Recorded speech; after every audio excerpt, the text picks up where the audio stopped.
Russie a réussi à unifier ce bloc Europe-Russie, l'anglais, le monde anglo-saxon, vous avez compris, nous ne tiendrons pas une minute, nous serons éjectés.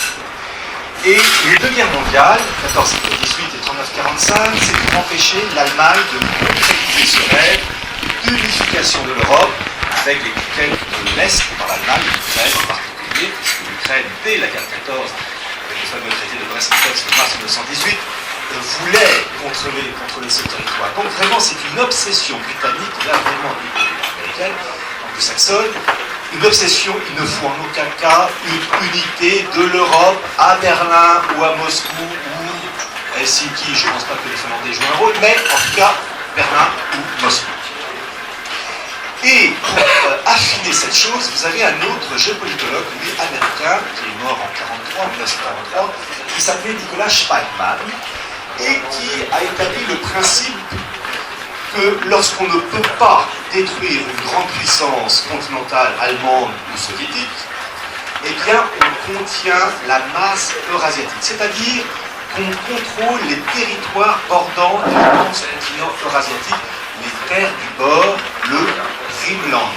Et après 1945, avec l'Europe coupée en deux, eh bien c'est cet immense bloc eurasiatique contrôlé certes par Moscou, mais les terres du bord, c'est-à-dire la Norvège, l'Europe de l'Ouest, la Turquie, la péninsule arabique, le Pakistan, l'Inde, l'Indochine, Taïwan, Japon sont deux immenses tenailles qui tiennent comme une noix le corps eurasiatique soviétique.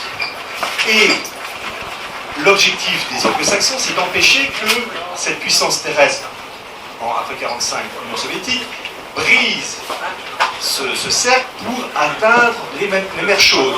Et ça a été la tentative, par exemple, de 1979, d'aller jusqu'en Afghanistan, dans l'espoir ensuite d'aller jusqu'au Pakistan, donc c'est vraiment les terres du bord sous contrôle anglo-américain, en contact direct avec la masse eurasiatique. Et comme des plaques tectoniques, vous avez des frictions. Et les frictions ont lieu dans ces rapports d'opposition entre le monde maritime anglo-américain et la masse russe, avant 1945 la masse allemande, et la masse russe soviétique après 1945 et à nouveau russe.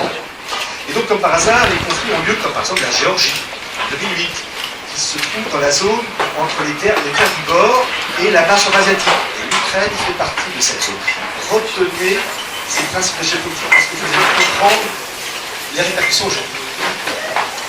Réunification allemande en 1989, et le 9 février 1990, au moment du réglage de cette réunification, vous avez James Baker, qui est le secrétaire d'État, américain, qui jure solennellement, main sur le cœur, à Gorbatchev que jamais l'OTAN n'ira vers l'Est. L'OTAN reste au niveau de l'Allemagne. Et le lendemain, 10 février 1990, vous avez Hans-Dietrich Genscher, le ministre des Affaires étrangères allemand, qui à nouveau jure la main sur le cœur à Shevardnadze, le ministre des Affaires étrangères russe, que jamais, au grand jamais, l'OTAN ira vers l'Est, donc menacer l'Union soviétique et donc la Russie ensuite. 1999, Pologne, République tchèque et Hongrie entrent dans l'OTAN. 2004, Bulgarie, Roumanie, Slovaquie, les trois États baltes, l'Italie et l'Estonie, rentrent dans l'OTAN. Ça, c'était pas prévu pour les Russes. Et donc, ils voient l'OTAN, c'est-à-dire le bras armé des États-Unis, à leur porte, alors que les Américains avaient juré, la main sur le cœur, que jamais le feraient. Mais les Anglo-Saxons, la perfidie anglo-saxonne, ça trouve mal, ça est méchant, donc il fallait s'y attendre. Peu à peu, je vais me rapprocher de notre situation actuelle. Vous avez un journal allemand qui était une dépendance d'un journal anglais, le journal anglais Financial Times, et le journal allemand Financial Times Deutschland, qui a eu la question de variation en fin 2012, qui a publié le 24 octobre 2012, j'ai le papier, un rapport publié par Colin Powell, qui était à l'époque donc le secrétaire d'État, enfin le ministre des Affaires étrangères américain, qui stipule que, nous sommes en 2002, il faut préparer l'intégration de l'Ukraine dans l'OTAN en 2004, de la Serbie en 2005, l'Albanie et la Croatie en 2007, et l'année 2007, intégration de la Turquie dans l'Union européenne. Et comme nous l'avons compris, pour 2010, les États balkaniques et l'Ukraine doivent être intégrés aux instances euro-atlantiques. 2002. Donc il faut passer à la pratique. Et comme par hasard, vous avez la révolution orange, très spontanée, qui a pour objectif de faire basculer l'Ukraine dans le camp occidental. Et évidemment, vous avez compris mon ironie, puisque le caractère spontané, il n'y en avait pas. Je cite cet exemple toujours de cette ONG américaine, Freedom House, qui était dirigée par James Woolsey, qui était là pour promouvoir la démocratie, les droits de l'homme, la pluralité politique, enfin vraiment le truc, comment dire, très puritain, hein, très chiant. Et quand on s'intéresse au personnage, James Woolsey, c'est qui ce type? On se rend compte qu'il a bénéficié des bourses d'études Cecil Rhodes. Cecil Rhodes, c'est cet homme qui est mort en 1902, qui est un des grands princes du mondialisme, qui voulait l'unité mondiale et qui recrute sa volonté de recruter des personnes appelées à occuper des postes élevés. Et James Woolsey a bénéficié des bourses d'études Cecil Rhodes. Mais surtout, l'ami Woolsey, dans les années 90, qu'est-ce qu'il faisait? Il était le patron de la CIA. Petit détail. Donc, en face, les Russes se disent, ils se moquent de nous. Et il y a quand même un deuxième élément que je vais citer. À côté de l'Ukraine, vous avez la Biélorussie. Loukachenko, qui certes n'est pas un ange, mais enfin, bon, il y a pire. Il y a pire. Et dans les années 2000-2001, il accusait le représentant de l'OSCE, donc l'Organisation pour la sécurité et la coopération en Europe, dirigé par un Allemand, Hans Jörg d'être un espion. Évidemment, dans les médias occidentaux, c'était tout de suite l'idiot, l'abruti, c'est un dictateur, c'est surtout un dictateur peut dire des choses justes. Hein. Même Hitler a dit des choses justes. Hein. Pourtant, bon, d'accord, c'est un criminel, mais bon. Eh bien, je suis il suffisait donc de faire des recherches et de voir si est-ce que ce Hans Jörg n'est pas un espion. Eh bien, en cherchant un peu, on se rendait compte, en allant sur le site du BND, le Bundesnachrichtendienst, le service secret allemand, que l'ami Hans Jörg, dans les années 80, était le patron des services secrets allemands. Donc on a la preuve, et vous allez voir, c'est pas fini, parce que je vais apporter quelques preuves tout à l'heure, pour la situation actuelle, que les Anglo-Américains, les Allemands, jouaient un rôle en 2004. Bien. Février 2014, vous avez un coup d'État, parce qu'il n'y a pas d'autre mot, en Ukraine, qui éjecte Yanukovych, qui a été, même si c'est pas un ange, élu démocratiquement en 2010. Et les raisons, alors d'abord je vais commencer par les raisons entre guillemets superficielles, puis ensuite je vais étoffer. Pourquoi il a été éjecté? Parce qu'il y a eu dans les années, enfin encore l'année 2013, une entente entre les instances européennes et l'Ukraine pour intégrer l'Ukraine dans l'UE. Et l'Ukraine, enfin Yanukovych, devait signer un accord de libre-échange avec l'Union européenne pour le mois de novembre 2013, 28 et 29 novembre à Vilnius en Lituanie. Et à la dernière minute, Yanukovych s'est désisté et il s'est tourné vers Poutine. Pourquoi? Parce que l'Ukraine est ravagée d'un point de vue économique, besoin de liquidité. L'Union européenne n'offrait que 600 millions d'euros pour remonter l'économie ukrainienne, c'est-à-dire une goutte d'eau. Et Poutine, sachant que le maintien de l'Ukraine dans le giron Russie capitale, il faut dire Brzezinski, le grand échiquier où il dit bien que l'Ukraine, si la Russie perd l'Ukraine, elle perd son rang d'empire. Poutine, immédiatement, il a su capter et attirer à lui Yanukovych parce qu'il a dit l'Union européenne vous propose 600 millions d'euros, moi, je vous offre tout de suite 15 milliards de dollars et pour le gaz, je vous fais un rabais. Actuellement, c'est 291 dollars 1000 mètres cubes de gaz. Et bien, de 291 dollars, je passe à 195. Et bien, Yanukovych, tout de suite, il s'est jeté dans les bras de Poutine. Voilà. C'est là où la politique se règle par nombre, poids et mesure. C'est un philosophe français dont j'ai encore oublié le nom. Bon.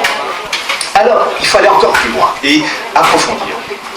Voyez-vous, dans cette histoire, vous avez eu en 2000 de la part des autorités russes la création d'une communauté économique eurasiatique réunissant Kazakhstan, Biélorussie et Russie, l'équivalent de la CEE, avant donc Maastricht en 1992. Et en octobre 2011, Poutine lance le projet d'une union eurasienne supranationale.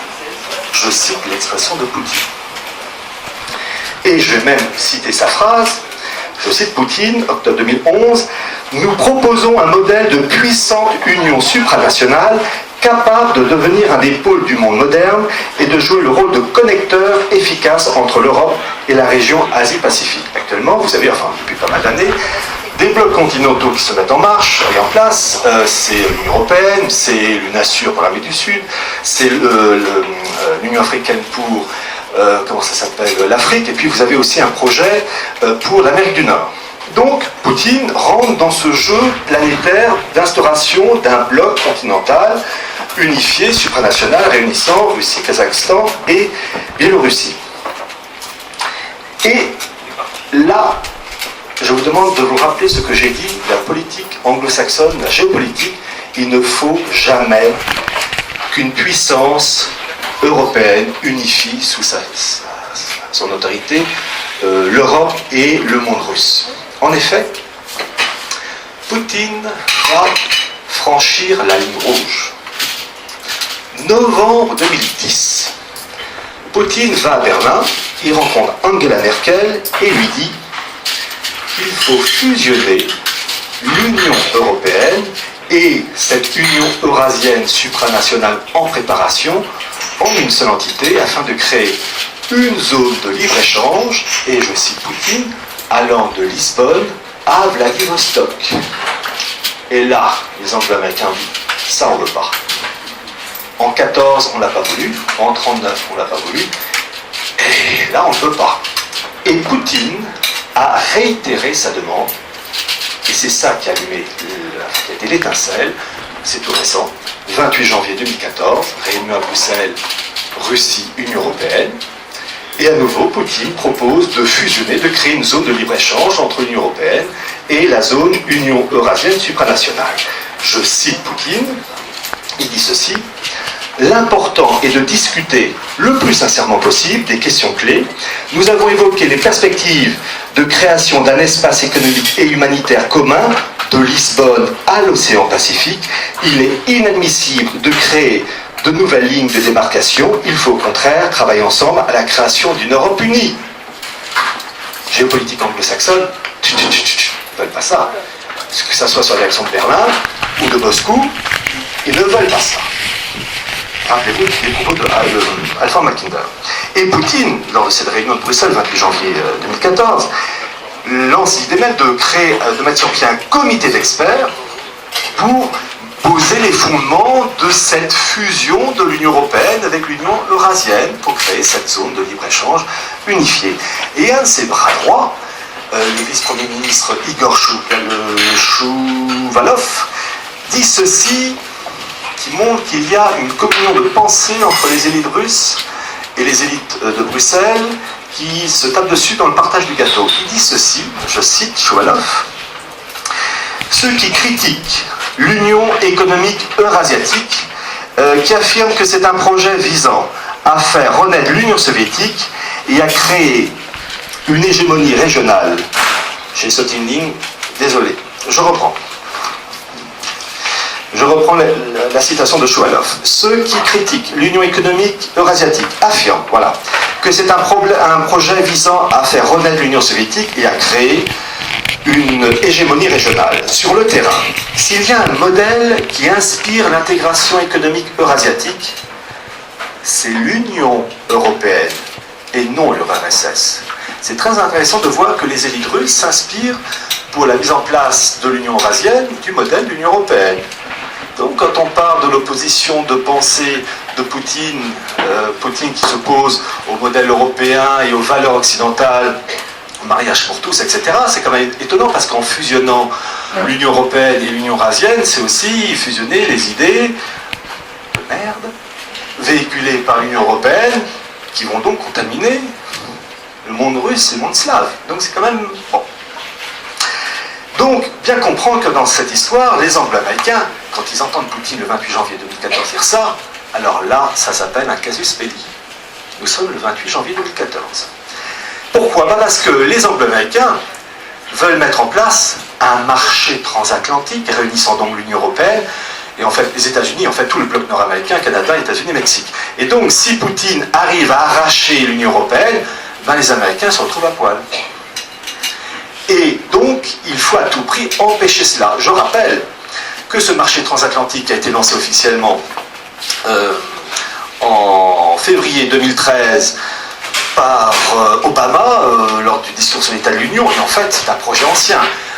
Il faut rappeler le livre de Clarence Stride, 1939, intitulé Union Now, enfin l'Union maintenant, avec le sous-titre Proposition pour une Union fédérale des démocraties de l'Atlantique Nord.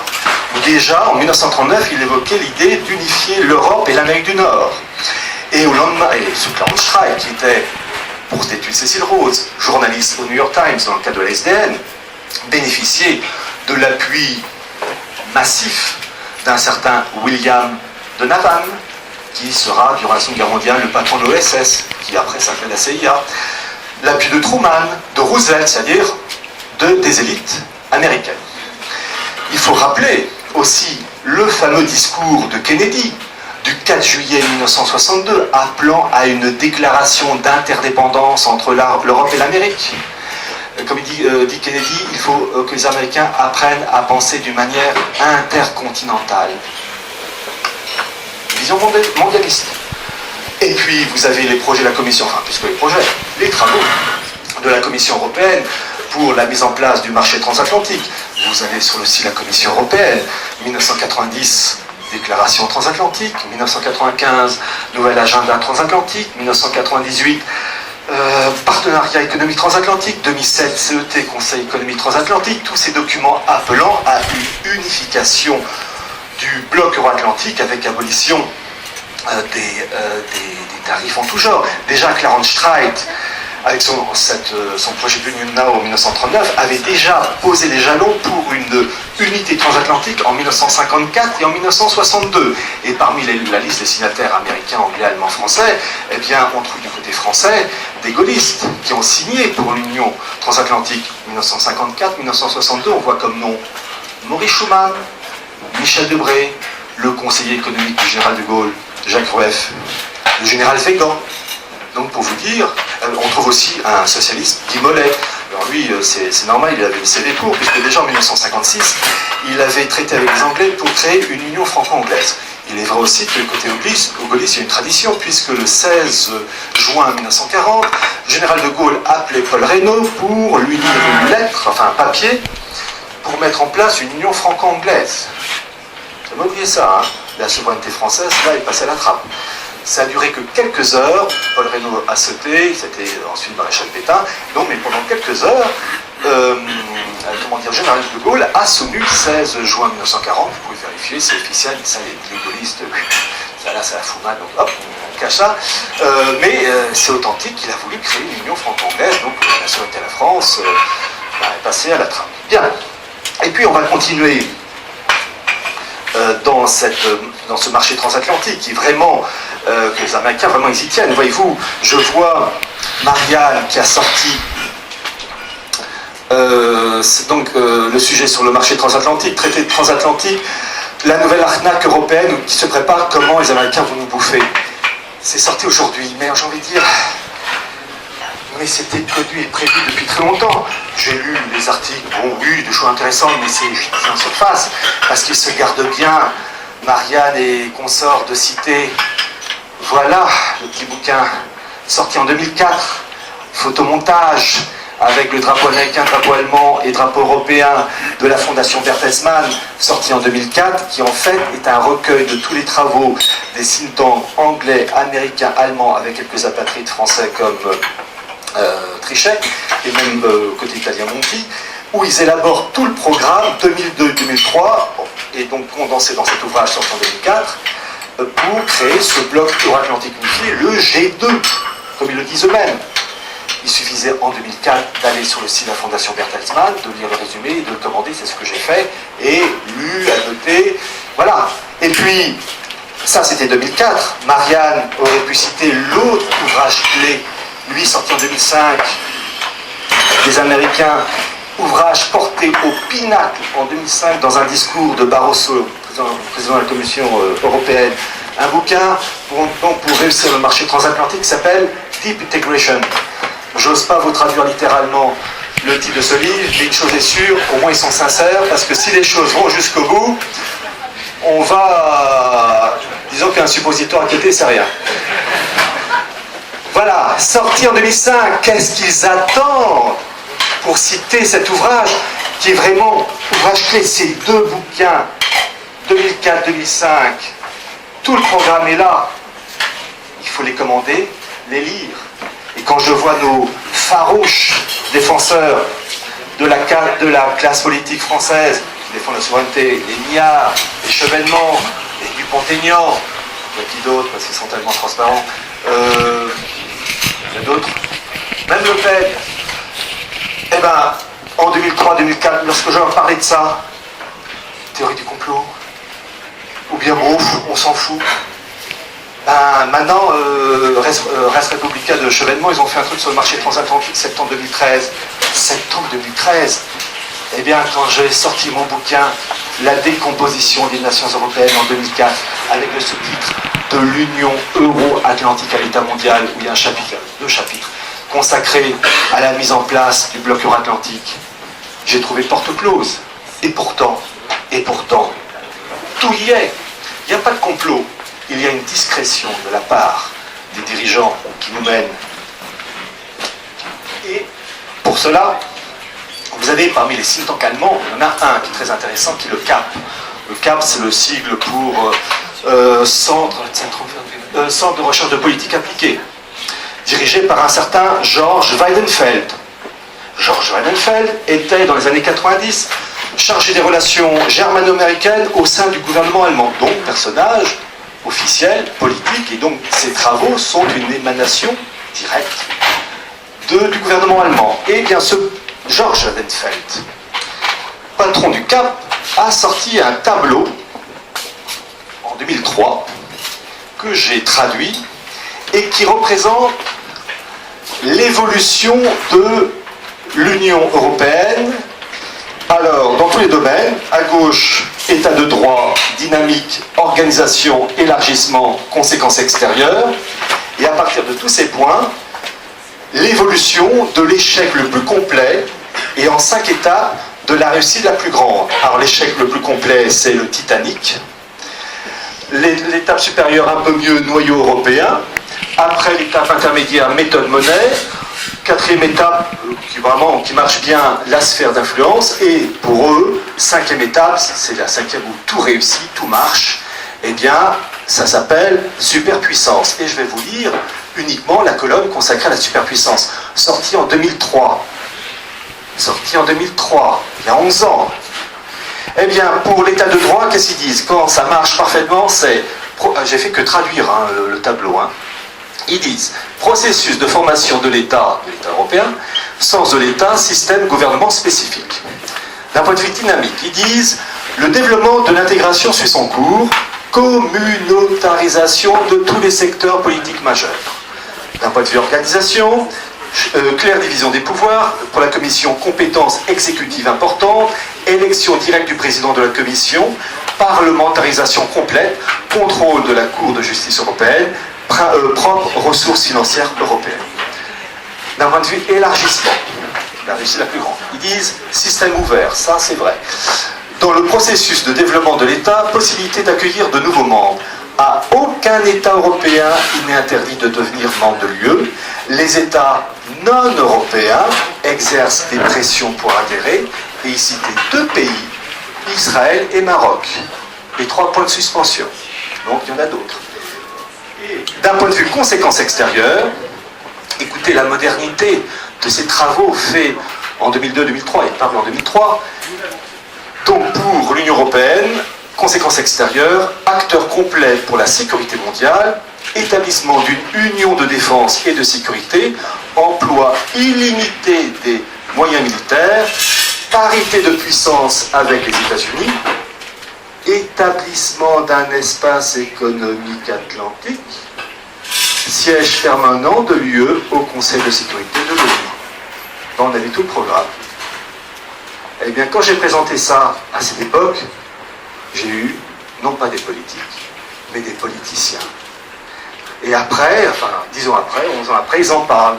Mais ils devraient méditer cette phrase de ce grand homme, Jacques Mainville, qui disait d'ordinaire en politique, les effets sont aperçus quand ils commencent à se produire, c'est-à-dire quand il est trop tard. Voilà. Et juin 2013, Marine, elle a fait sa déclaration de haine à l'égard du marché transatlantique. Juin 2013. 2003 et 2004, tous ces bouquins. C'est dingue, hein. C'est bon, bref.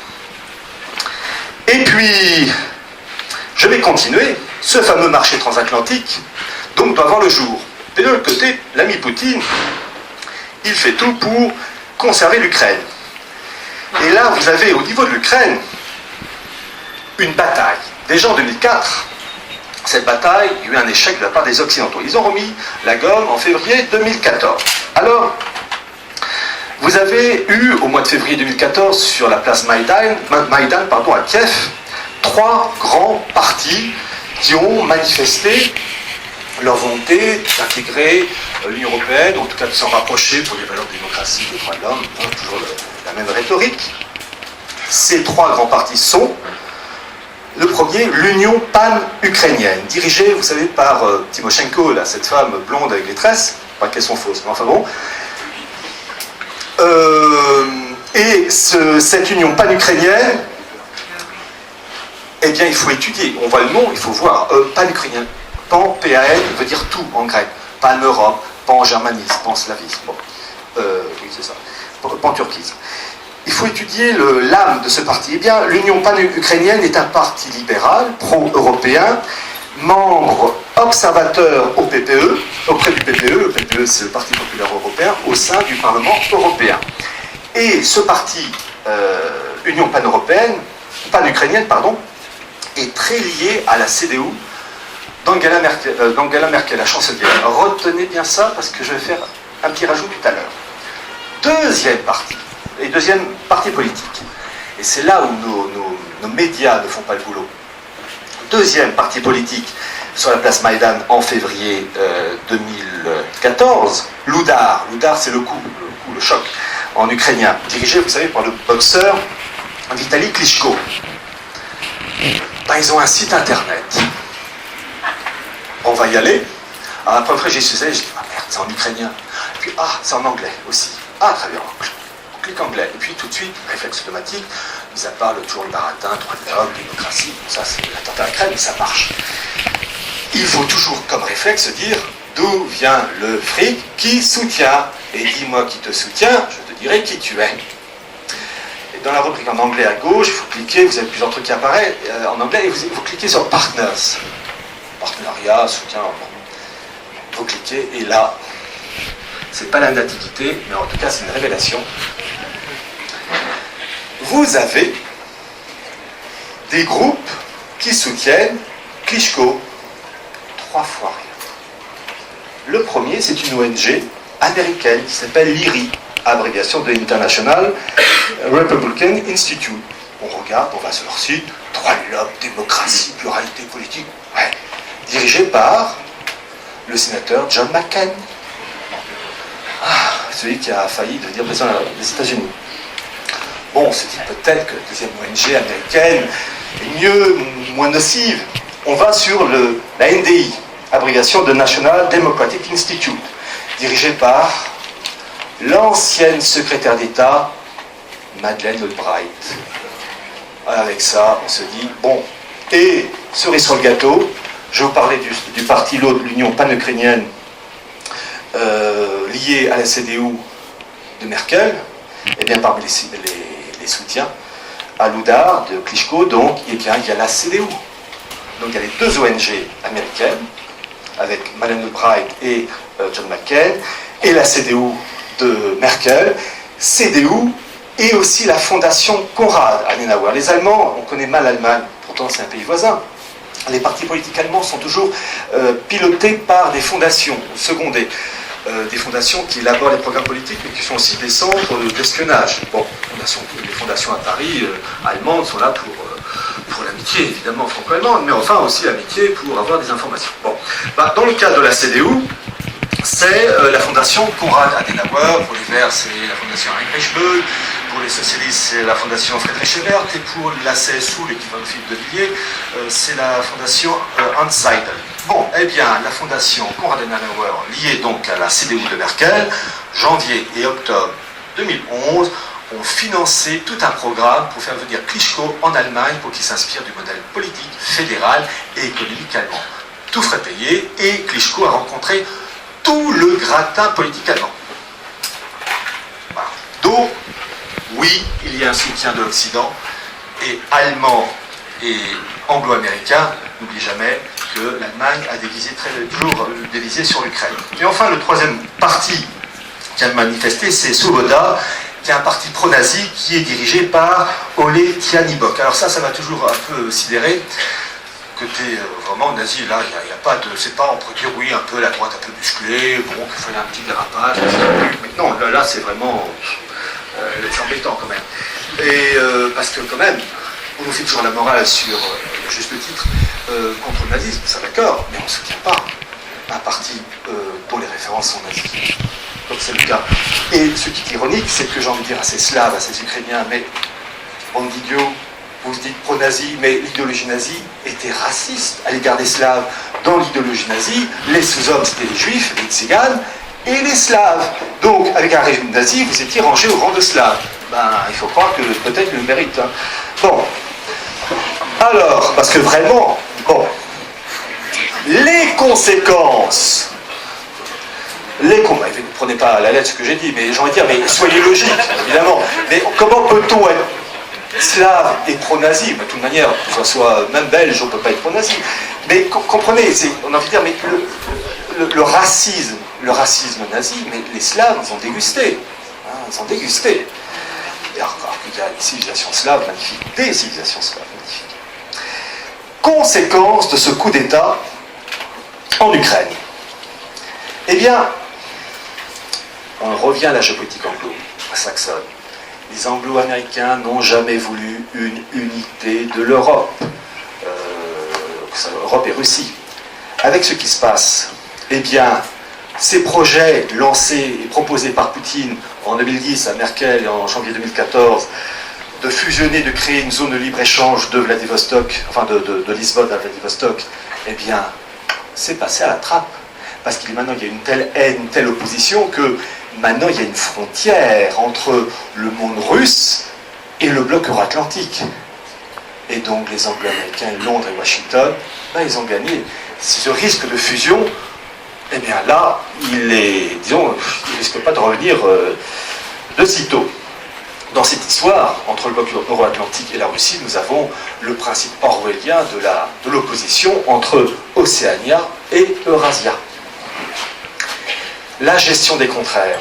Avec ce qui se passe en Ukraine, eh bien, du fait d'une Union européenne qui s'arc-boute contre Moscou, eh bien, cela renforce et accélère l'intégration et la mise en place du marché transatlantique. Parce que face, entre guillemets, au méchant Poutine, eh bien, il faut se dépêcher pour se renforcer, pour peser, donc resserrer les liens euro-atlantiques. Et au mois de mars 2014, donc c'est plus récent, Obama a rendu visite, est allé à Bruxelles, et évidemment, il a proposé l'accélération, la mise en place du bloc euro-atlantique, et avec ce qui se passe, les choses s'accélèrent. Et ça va même très loin, puisque l'Europe est dépendante de l'énergie du gaz russe, et dans le cas allemand, l'Allemagne dépend du gaz russe à hauteur de 35%. Eh bien, les Anglo-Américains, et je vais être encore plus précis, le Premier ministre canadien, Harper, est allé à Berlin, fin mars, pour rencontrer Merkel et lui dire « Vous êtes dépendant, vous, Allemands, du gaz, eh bien, nous allons tout faire, vous allez donc essayer de vous détacher du monde russe, et nous, Canadiens, nous allons vous fournir le gaz. » C'est-à-dire qu'on va créer toutes les infrastructures pour créer un maillage énergétique euro-atlantique. Ah, Merkel a dit, Mais, a-t-elle ajouté, c'est une politique sur le long terme, parce que pour créer toutes les infrastructures, pour approvisionner en gaz, ça passe faire en 3 mois, 6 mois, c'est une affaire de plusieurs années. Mais le processus est lancé, fin mars 2014. Donc, il y a un autre élément qui renforce cette volonté des Européens, de l'Union européenne, de se resserrer avec le monde nord-américain, l'annexion de la Crimée.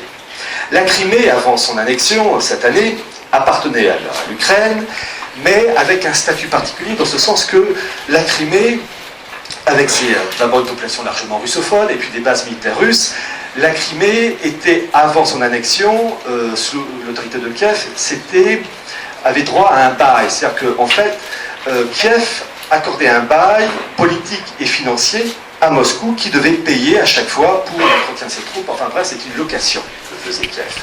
Avec l'annexion de la Crimée, ce bail qui devait théoriquement durer jusqu'en 2042, lui aussi, il est passé à la trappe. Et qu'est-ce qui se passe?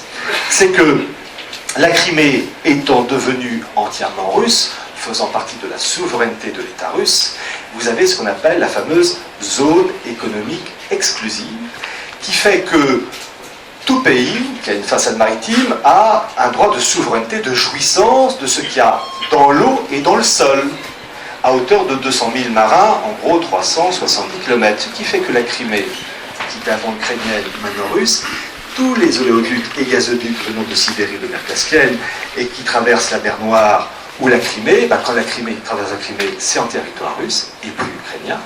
Et quand il passe au large de la Crimée, il passe au large des eaux souveraines russes. C'est-à-dire que Poutine contrôle la production de gaz et de pétrole, de la production en Sibérie ou mer Caspienne, jusqu'aux oléoducs et gazoducs qui arrivent et qui se collent, si je puis dire, aux côtes roumaines et bulgares. Donc il y a un renforcement de Poutine dans son contrôle du robinet de gaz, et c'est pourquoi les Américains disent, et les Canadiens disent aux Européens, écoutez, face à cette mainmise, eh bien, vous allez être encore plus assujettis à Moscou, donc il faut que vous dépendiez de notre gaz, et même du gaz de schiste. Donc cette politique de maillage énergétique est là, étalée sur des années. On parle des sanctions euro-américaines face à Moscou, mais on oublie toujours que les Russes aussi ont des sanctions. Et les Russes associés aux Chinois, parce que la Chine soutient dans cette histoire la Russie, et en particulier, j'ai mis le tableau dans une des annexes, vous avez les fameux bons du Trésor américain. Vous avez une économie américaine javelisée, comment s'appelle, le dollar qui ne vaut plus rien, et les bons du Trésor américain sont détenus à peu près à hauteur de 6 000 milliards de dollars. Alors, il faut savoir que les bons du Trésor américain, quand on les additionne côté russe et côté chinois, c'est à peu près 25%. 25 en gros, je ne sais pas rendu. Grosso modo, 25% des bons du Trésor américain sont tenus par Moscou et Pékin. Si l'administration Obama tire un peu trop sur les moustaches de l'ours russe, avec son copain chinois, ils peuvent dire, écoutez, vos bons du Trésor, vous allez vous en faire tout ce que vous voulez, mais terminez. Et là, l'économie américaine, qui est déjà très fragile, qui croule sous les dettes, risque de s'écrouler. Quelquefois, je me suis demandé si ce n'était pas une politique qui rendrait service à Washington. Pourquoi? Parce que je vous ai dit tout à l'heure qu'il y a une volonté de créer des blocs continentaux. Les États-Unis n'échappent pas à la règle. Il y a cette volonté de créer un bloc unifié Canada, États-Unis, Mexique. Déjà, la chose existe avec l'ALENA. L'ALENA, c'est équivalent à la CE. Mais ils veulent aller plus loin. Ils veulent créer une communauté ou bien une union nord-américaine qui, en théorie, devait voir le jour en 2010. En théorie. Mais c'est toujours sur le papier, la théorie, la pratique, il y a toujours un décalage. Eh bien, ce projet de bloc nord-américain est archi-officiel, puisque j'ai le livre sorti en 2001 du type qui dirige ça, qui s'appelle Robert Pastor, vers une communauté nord-américaine, où il explique, sorti août 2001, il y a presque 13 ans, ce Robert Pastor travaille au sein des administrations américaines, mais surtout, il est un des grands dirigeants du CFR, le Council on Foreign Relations, qui a été créé en 1921, et qui a pour objectif, c'est là où se fait, le CFR, c'est là où se fait la politique étrangère américaine, et qui a pour objectif de créer un bloc nord-américain. tout le programme y est. Et je me le suis commandé sur Amazon. On peut dire, comme la théorie du complot marche bien. Eh bien, tout le programme y est, et si les Russes et les Chinois passent à la vitesse supérieure pour ne plus acheter les bons du Trésor américain, les États-Unis s'écroulent, et là, ils auraient le prétexte pour justifier, dans le malheur, dans l'émoi, les populations affolées, de se dire aux Américains, aux Canadiens et aux Mexicains, écoutez, nous allons serrer les coudes et créer une entité unifiée, et quand je dis entité unifiée, politique, économique et militaire. Et je peux vous dire que d'un point de vue militaire, cette unité nord-américaine, elle est faite. Juillet 2013, je vais vous donner les références, comme ça, on ne sait jamais si j'invente.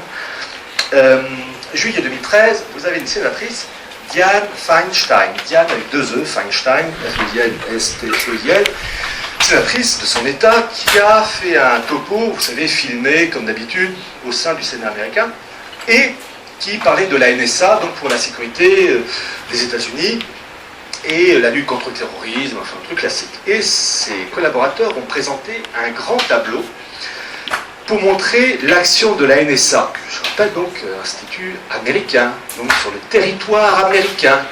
Eh bien, l'Institut de sécurité américain, la NSA, agit sur une seule et même couleur représentant Canada, États-Unis, Mexique réunis. Et c'est l'application, en fait, du programme qui devait voir le jour en 2010, mais qui se met en place avec retard, de l'établissement, je cite, d'un périmètre commun de sécurité. D'un point de vue militaire, c'est fait. Il ne reste plus que l'aspect politique et économique. Donc, ça ne va pas se faire dans 30 ans, c'est dans les mois qui viennent, 1 an, 2 ans, 3 ans, 5 ans, mais ce n'est pas dans 20 ans. Bien. Très rapidement,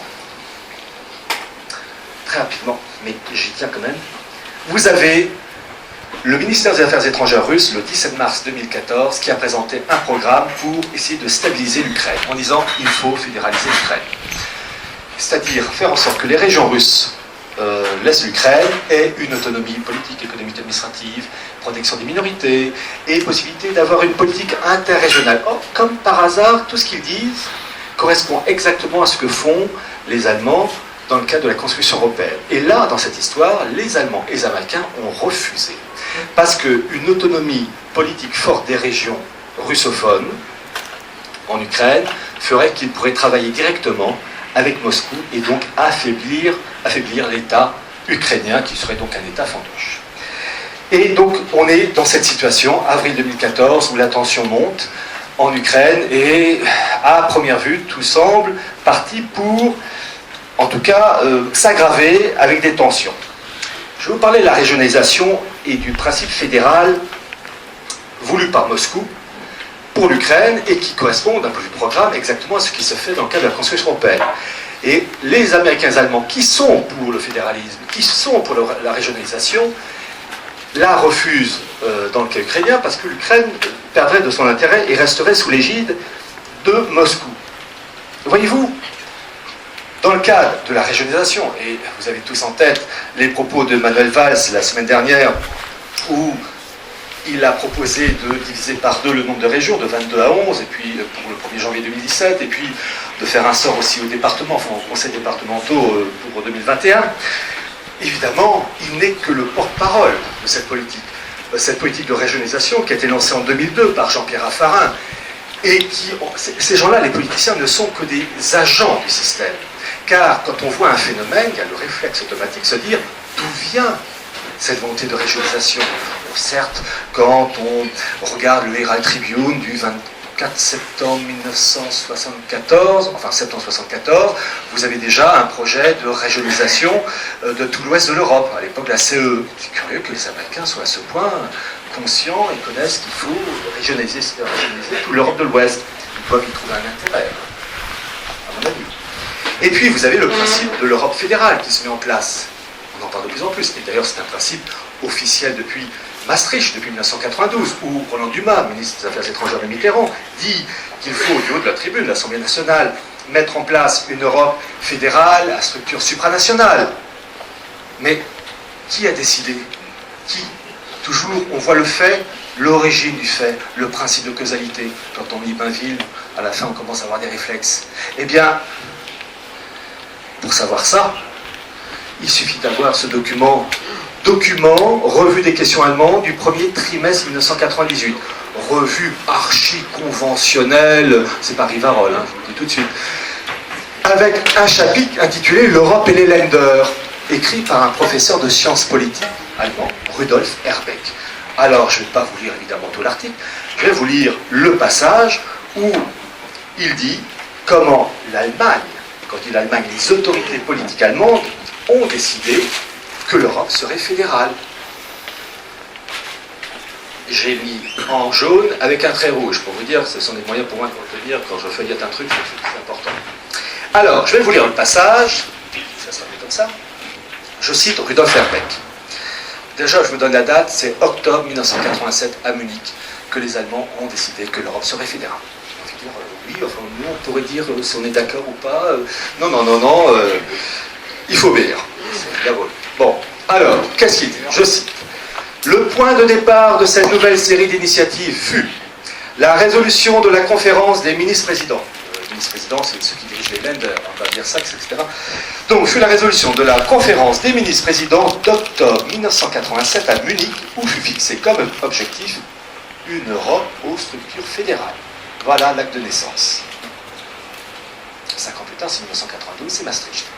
Je continue. 2 ans plus tard, les ministres-présidents des Länder créèrent un groupe de travail de leur chancellerie d'État en lui commandant un rapport sur la position des Länder et des régions face au développement futur de l'Union européenne.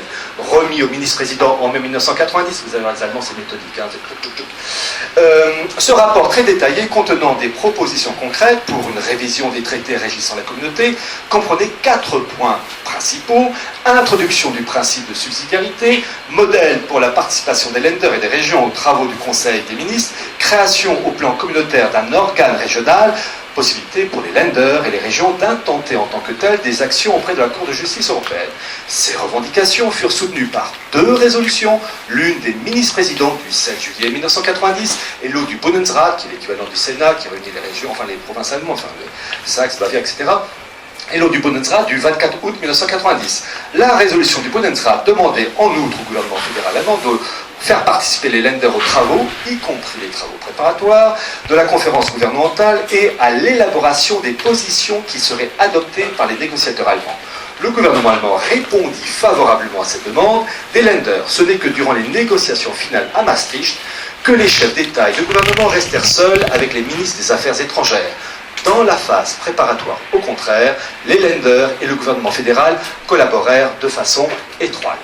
Voilà, je vous ai cité le texte officiel qui, venant d'une revue archi-officielle du système d'un professeur de sciences politiques, Rudolf Herbeck, comment il a été décidé, à partir d'octobre 1987, qu'il y aurait une Europe à structure fédérale, annonçant Maastricht et tout ce qu'on sait depuis. Parallèlement à cette politique d'Europe à structure fédérale, eh bien, il y a l'échelon inférieur, les régions.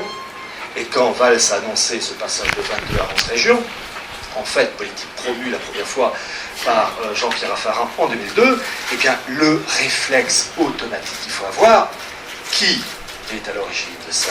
Comment ils s'appellent, les mecs? Je veux des noms. Ils font quoi? Ils se sont réunis où? Ils ont fait quoi? Ils ont sûrement des documents, il y a sûrement des rapports. Et on ne les voit jamais. Enfin, on les voit jamais à la télévision, radio et les cours à l'université, école de commerce, on s'emmerde, on n'apprend rien, c'est mon cas, en particulier, je me suis fait enfin ennuyé. Eh bien, vous allez avoir, mesdames et messieurs, le privilège, 14 avril 2014, à 9h30 presque, d'avoir devant vos yeux ébahis le document qui a dit à Manuel Valls de créer une France régionalisée, de passer de 22 à 11, dans le cadre d'une Europe des régions. J'ai la pièce d'archive, le processus a été lancé. 4e session, Strasbourg, 3 juin 1997, projet de rapport explicatif du projet de charte européenne de l'autonomie régionale, rapporteur Peter Rabe, Allemagne. Peter Rabe dit tout de suite réflexe automatique. C'est qui ce mec? Il vient d'où? Tout de suite, il faut être flic. Hein. Bon. Peter Rabe, député socialiste Hollande de Basse-Saxe, très bien, et à l'époque ministre-président de l'Union de Basse-Saxe, Gerhard Schröder. Et évidemment, Peter Rabe n'était pas seul, parce que le président du groupe de travail était un Espagnol, et tout de suite, réflexe automatique, c'est qui ce mec? Il s'appelle Libert Quatre Casas, on grade le mot espagnol, c'est un Catalan. Et les Allemands, et c'est ce que je racontais dans mon premier livre, en fait, ma thèse, Minorité régionalisme, les Allemands se sont toujours liés à des Espagnols, on grade le mot espagnol, catalan, basque, galicien, à des Belges, on grade le mot belge, des Flamands, et à des Frioul vénitiens. D'où la tentative d'indépendance, en fait, sur Internet de Venise. Alors, ça ne m'a pas surpris. Et voilà donc ce document qui, alors, ça s'appelle Charte européenne d'autonomie régionale, maintenant ça s'appelle Charte européenne de la démocratie régionale. Bon, c'est le papier d'emballage qui change, c'est pareil. Mais vous avez une Europe des régions qui va se mettre en place grâce à ça, une Europe des régions ethniques et technocratiques, parce qu'il n'y a pas que la Flandre et la Catalogne, il y a aussi des régions purement technocratiques, Rhône-Alpes, l'ethnie rhône-alpine, je ne connais pas. Bon. Donc des régions qui s'émancipent, qui dépendent de moins en moins de l'autorité politique des États français, italiens, espagnols, et qui se greffent sur l'autorité de Bruxelles avec les lobbies. Les Américains soutiennent ce processus. Mais dans le cadre de l'Europe des régions à base ethnique, eh bien, je lis le préambule, c'est la partie jaune que je vais vous lire. Cette Europe des régions technocratiques mais aussi ethniques va se mettre en place grâce à ce document, je cite, conformément à l'article 1er de la Convention cadre sur la protection des minorités nationales, le respect des droits de l'homme inclut celui des minorités. Les régions sont donc tenues de respecter les droits des minorités se trouvant sur leur territoire. Et donc vous avez l'acte fondateur de l'Europe ethnique qui va se mettre en place pour les Catalans, les Écossais, etc. Voilà, les Corses, etc. Plus une Europe technocratique, puisqu'il y aura aussi des régions qui vont pouvoir s'émanciper. Parce que voyez-vous, bien comprendre ce qu'a dit Valls, il y a des choses qu'il ne connaît pas. On a vu dans des journaux des projets d'éclatement de la France avec des blocs régionaux, et entre autres, je ne sais plus si c'est Ouest France ou le Parisien Libéré, enfin peu importe, le Parisien, pardon, Libéré, Parisien tout court, la création de la Lot, oui, Libéré, ça, ouais.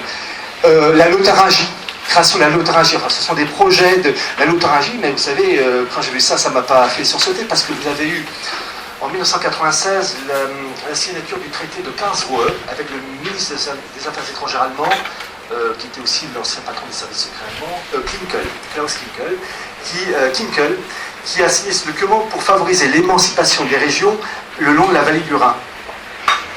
C'est la Lotharingie. Voilà. Et bien comprendre la logique du système. Émancipation politique des régions, politique économique, administrative, fiscale, le fric d'abord. C'est d'abord l'élément clé, ça détermine tout le reste. Ces régions dépendent de Bruxelles et de moins en moins de l'autorité nationale. Donc vous avez Union européenne, État, région, et les régions contournent et tapent directement à Bruxelles. Donc les États s'évaporent. C'est même l'expression de Bart de Wever, le patron de la NVA, qui avait dit la Belgique s'évaporera entre l'Union européenne et les régions. Le principe est très logique. Mais vous avez ce qu'on appelle aussi le principe des eurorégions. Émancipation des régions, un revenu politique, si vous voulez, et réunion de régions de part et d'autre des frontières. Ah mais oui, mais les frontières des États sont des frontières souveraines. Donc on ne peut pas réunir puisque les frontières sont souveraines. Ah oui, mais les Allemands ont pensé à tout parce que vous avez un institut européen qui s'appelle l'ARF, l'Association des régions frontalières européennes. Tous les fondateurs sont allemands et un de ses présidents s'appelait Wolfgang Schäuble, l'actuel patron, ministre des Finances de Merkel. Et d'ailleurs c'est amusant de voir tous les sapins et Arnaud Montebourg faire la génuflexion devant Schäuble pour obtenir comment dire, un peu de répit. C'est jamais Schäuble qui va à Paris, c'est toujours nos ministres qui vont à Berlin. C'est là où on voit la hiérarchie et les rapports de force d'ailleurs. Bon, eh bien, cet institut, l'ARF, créé en 1971 par les Allemands, a pour but de détruire les frontières des États souverains, en les transformant de frontières nationales souveraines en frontières administratives. Une frontière administrative, c'est une frontière administrative, ça n'a pas d'autorité, ça exclut l'autorité d'un État. Eh bien, devant vos yeux ébahis, là aussi, j'ai sorti mes pièces d'archives, Vous avez ici la charte européenne des régions frontalières et transfrontalières, document officiel. Et c'est page 3. Je vais vous lire le texte officiel qui montre bien qu'il y a une volonté d'émancipation des régions et de fusion des régions pour créer une Europe des régions à la fois ethnique et technocratique. C'est la partie soulignée en jaune du chapitre 3 intitulé « Objectifs de la coopération transfrontalière en Europe », je cite, « L'objectif de l'action menée au sein des régions frontalières et le but poursuivi au travers de la coopération transfrontalière sont la suppression des obstacles et des facteurs de distorsion existants entre ces régions, ainsi que le dépassement de la frontière, et après j'ai souligné en rouge, tout au moins la réduction de son importance à une simple frontière administrative. » Voilà ce qui nous attend. Une Europe débarrassée de ses frontières souveraines, une Europe des régions, et des régions où finalement le vrai pouvoir sera à Bruxelles, à Francfort et au Luxembourg. Voilà. Et c'est ça qui est lancé. Et je vais terminer avec un document qui date de 2002 et qui va me permettre aussi de revenir un peu au début avec l'affaire ukrainienne, parce que ce que j'ai voulu vous montrer, c'est que tout est lié.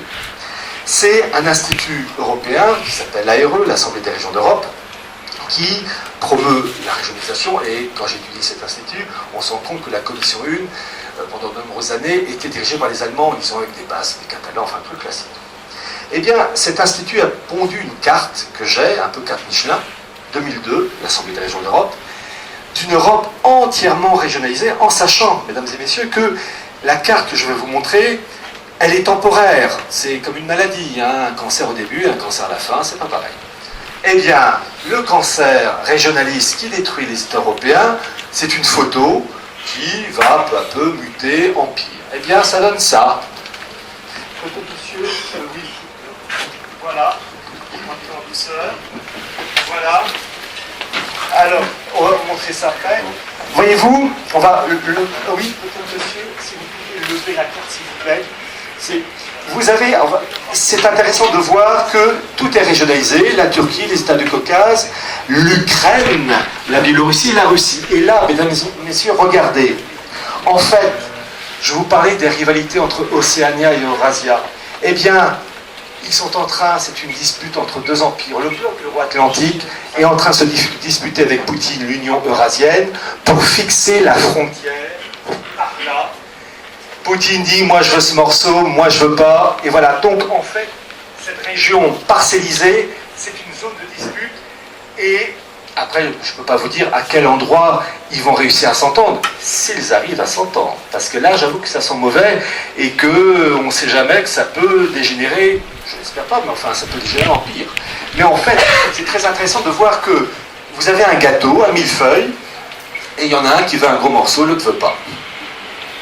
Voilà, donc ils sont tous pour une régionalisation, une primauté des régions, mais Londres, Washington, Berlin veulent l'Ukraine, et Moscou, de l'autre côté, l'Union eurasienne, Eurasia, façon Orwell, dit ah non, nous on veut pas, ou à la rigueur, on stérilise, on fixe la situation de telle manière qu'il n'y ait pas de gagnant. En fait, on assiste actuellement, j'invente un peu le mot, à une forme de bosnisation de l'Ukraine. Mais voilà, donc, nous sommes le 14 avril 2014, la photo n'est pas très jolie, je ne suis pas sûr qu'elle s'améliore dans le temps, mais au moins, vous saurez à quoi vous attendre si les choses s'aggravent. Je vous remercie.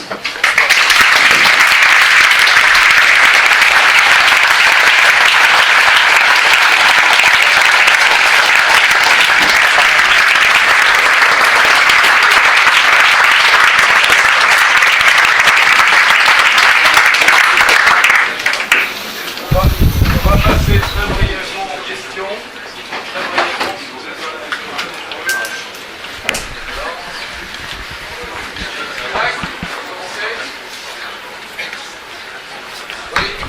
On va prendre assez peu de questions, donc on va aller terminer la soirée un peu plus haut pour ceux qui vont en parler avec notre invité. Alors, prendre 3 ou 4 questions. Pierre ?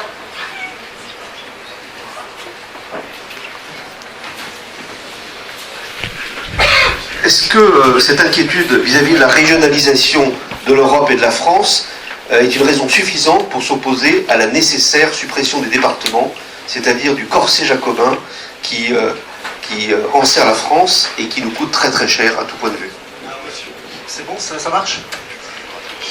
Pour ne pas faire trop long, je devais en parler. Alors, j'en profite. À titre personnel, je suis pour les provinces historiques françaises. Les départements sont une création artificielle. Et ça va me permettre de parler de la Révolution française et de la situation que vous allez comprendre. Voyez-vous, la France de l'Ancien Régime était composée de provinces. Et en 1789, vous avez des départements. Une création artificielle qui ne correspondent à aucun aspect historique, civilisationnel, etc. Quand on gratte, mais j'explique tout ça dans mon bouquin Chronique mondialiste, donc vous savez qu'à vous précipiter, eh bien, vous avez ce projet de département qui a commencé en fait avant 1789 avec un homme qui travaillait pour Louis XV, un géographe, qui s'appelait Mathias Robert de Hessel, qui avait élaboré une France départementale en carré.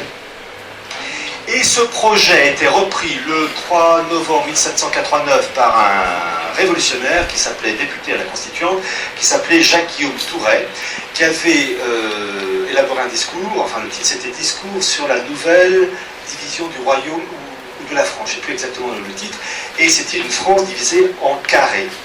Et puis pour des raisons pratiques, pour le tracé de la géographie, ils ont bidouillé. Bon. Voyez-vous que lorsque vous voyez des faits matériels, il faut toujours voir l'esprit. C'est comme une personne, hein. On n'est pas uniquement des tas de viande, on est aussi le fruit d'une origine sociale. On n'a pas la même mentalité quand on est fils de bourgeois ou fils d'ouvrier, on n'a pas la même mentalité quand on est catholique, protestant, juif, franc-mac. Et on n'a pas la même mentalité quand on a des parents et des grands-parents qui ont une droiture morale innée, et quand on a la malchance d'avoir des parents, des grands-parents morales tordues, vicieuses, ben, en général, ça se transmet comme les gènes. Bon. Eh bien, en politique, c'est exactement pareil. L'esprit de la Révolution, c'est l'esprit de l'homme nouveau, débarrassé de ses racines. Et ces départements qui sont en cours de suppression, ils ont fait leur temps. Et les eurorégions, que j'ai évoquées tout à l'heure, qui sont donc la réunion de régions de part et d'autre de frontières, ce sont les départements de l'Union européenne. C'est la vitesse supérieure, c'est le même esprit, c'est la création d'entités régionales purement artificielles, mais au lieu d'être à l'échelle d'un pays, elles sont à l'échelle d'un continent. Voilà. Donc en fait, c'est l'esprit de 89, de l'homme déraciné, c'est le principe révolutionnaire. Je pense à un discours magnifique de Philippe Seguin, au mois de mai 1992. Vraiment, je vous invite à le lire, il est magnifique. Il avait tout compris, ce bonhomme. Il y a un seul point où je ne suis pas d'accord avec lui, c'est qu'il dit que Maastricht, en 1992, ça va être l'anti-1789. Il n'avait pas compris que 1789 était non pas une finalité, mais une étape dans le processus mondialiste. Il y en avait un qui l'avait pigé, c'est un révolutionnaire qui s'appelait Anarkazitz Klotz. Il lisait son bouquin République universelle, vers la République universelle. Vous allez aller sur Gallica, comme ça j'ai lu le bouquin. Eh bien, il dit que, je résume sa pensée sans le trahir, que 1789 est une étape pour rebondir à une étape supérieure, une gouvernance mondiale, qui n'est pas gouvernance mondiale, mais dit République universelle. Et donc les départements, vidés de leur, coupés des réalités historiques, sont le prototype même de l'homme nouveau, débarrassé de son passé, et passé catholique en particulier, uniformisé, pensant pareil, s'habillant pareil, etc. Et maintenant, on passe à l'étape supérieure, ces départements ont fait leur temps, ils dégagent, on passe à la vitesse supérieure. Voilà, c'est le principe de 89 élargi. Mais le mondialisme est un principe révolutionnaire.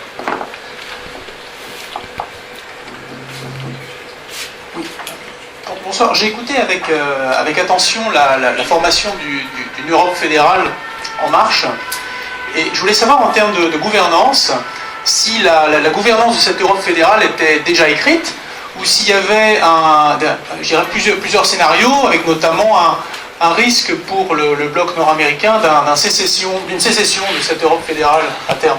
Alors, monsieur, d'un point de vue, d'abord, aux gouvernances européennes, il y a un pays qui donne le ton, c'est l'Allemagne. Bon. Donc pour le moment, vous avez depuis 1945 un accord entre les anglo-américains et les Allemands. Les anglo-américains sont d'accord pour l'unité de l'Europe, sauf que dans un cas bien précis, que cela se fasse sous leur direction. Donc les Allemands ayant été assommés 2 fois de suite en 14 1945, les Gauches ont dit non, on a compris, on vous obéit, vous Londres et vous Washington, et nous Allemands, nous serons les sergents-chefs du supérieur anglo-américain. Bon, mais on est sur Terre, rien n'est éternel. Pour le moment, l'accord, alors je n'ai pas utilisé ce mot le deal, mais en version française, l'accord a été conclu entre Berlin d'un côté et Londres et Washington de l'autre, mais tout est, sur Terre, rien n'est acquis, rien n'est éternel. Hein. Les dinosaures ont une époque magnifique, mais à un moment donné, ils vont se dégager.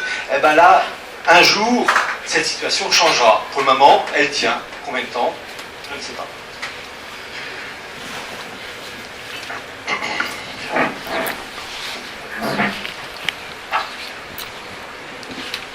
Est-ce que vous pensez que Poutine a abandonné aux Américains?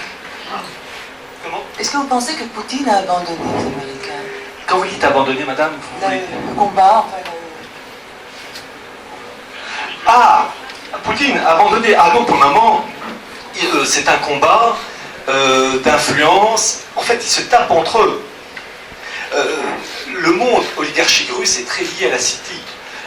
Comment il s'appelle Poutine est membre d'honneur de la City. J'en parle, j'ai un chapitre sur la City qui est très... Enfin, je me suis appuyé sur des documents, Nicolas Jackson en particulier, mais d'autres. Ils sont très liés. En fait, il y a un partage du gâteau. Et c'est Gerhard Schröder qui avait lâché le morceau lorsqu'il y a eu l'affaire iranienne en 2001, 2002, 2003, où l'Allemagne, à un moment donné, s'est opposée à la politique américaine, en apparence. Et pourquoi en apparence? Parce qu'en fait, les Allemands, en secret, ont fourni, durant cette période 2002-2003, les plans de défense de la ville de Bagdad. Et puis ils ont signé un an plus tard, en 2004, un document intitulé Alliance germano-américaine pour le XXIe siècle. Pas un mot d'un presse français. Eh bien, il y a un problème de, comme disait Schröder, d'Arbeitsteilung, de répartition, de séparation du travail. En fait, ils sont d'accord sur le gâteau, mais moi je veux une part plus grosse que la tienne, et l'autre dit non, je veux pas. Voilà. Il ne faut pas demander. Voilà. Tout ça sur un fond de rivalité, de concurrence. Mais c'est Océania contre Eurasia. C'est ça. Avec la politique du chaos contrôlé. Sixième. On va prendre une dernière question. Bonsoir. Bonsoir. C'est Hénard, je voulais vous demander, la régionalisation, elle ne concerne que l'Europe ou les pays qui veulent être déstabilisés, ou bien aussi d'autres pays? Tous les pays sont concernés. Et j'ai mis en annexe la carte régionalisée éclatée des États-Unis, sortie en 1957, de Léopold Kohr, qui était un Autrichien naturalisé anglais, qui travaillait avec toutes ces élites de l'époque. C'est lui à l'origine de l'expression Small is beautiful. Voilà. La carte, avec les références qui vont de soi, parce qu'on ne sait jamais si j'ai inventé, et surtout, il y a une chose que je vous dis, on va clore là-dessus, c'est que j'ai sorti une carte qui date, je donne la date 1992, du magnat de la bière, Freddy Heineken, qui travaillait avec tous les élites de l'époque, et qui a sorti en 1992 un bouquin avec une carte de l'Europe régionalisée, où la France est déjà, en 75 blocs, où la France est déjà régionalisée en 7-8 blocs régionaux. Et cette carte de 1992, la Yougoslavie a déjà les frontières que l'on connaît aujourd'hui. Or, l'affaire yougoslave a éclaté qu'à partir de 1999. Et bien là, vous avez déjà une Bosnie indépendante, un Kosovo indépendant, une Serbie indépendante, etc. Ça montre que les choses étaient déjà bien préparées. Voilà, donc pour vous dire que, en fait, ce qu'il faut avoir en tête, c'est qu'ils ont un projet, sur le papier, tout est réglé comme un papier à musique. Après, il y a la réalité du terrain. Je rappelle les propos de Colin Powell en 2002, il disait que tout devait être réglé en 2010. Eh ben, ça marche en partie pour certains pays, mais l'Ukraine, il se casse les dents. Donc c'est un projet que le meilleur gagne. Merci beaucoup, Pierre. Merci beaucoup.